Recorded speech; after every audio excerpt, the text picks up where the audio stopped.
ایک دن جنگل میں ایک بھوکی لومڑی نے انگوروں کا ایک گچھا دیکھا جس میں بہت سے پیارے انگور لٹک رہے تھے۔ لومڑی بہت خوش ہو گئی اور اس کے منہ میں پانی بھر آیا۔ لومڑی نے اپنی پوری طاقت سے انگوروں تک پہنچنے کی کوشش کی۔ وہ کودتی اور اپنے پنجے بڑھاتی رہی مگر انگور اتنے اونچے تھے کہ اس کی پہنچ سے دور رہے۔ لومڑی نے بار بار کوشش کی لیکن ہر بار ناکام رہی۔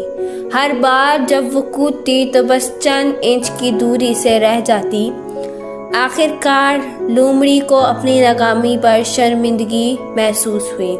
ناکام کوششوں سے مایوس ہو کر خود کو تسلی دینے کے لیے کہنے لگی، یہ انگور تو کھٹے ہوں گے، یہ میرے قابل ہی نہیں، اور وہاں سے تیزی سے چلی گئی۔ حقیقت میں انگور میٹھے اور تازہ تھے مگر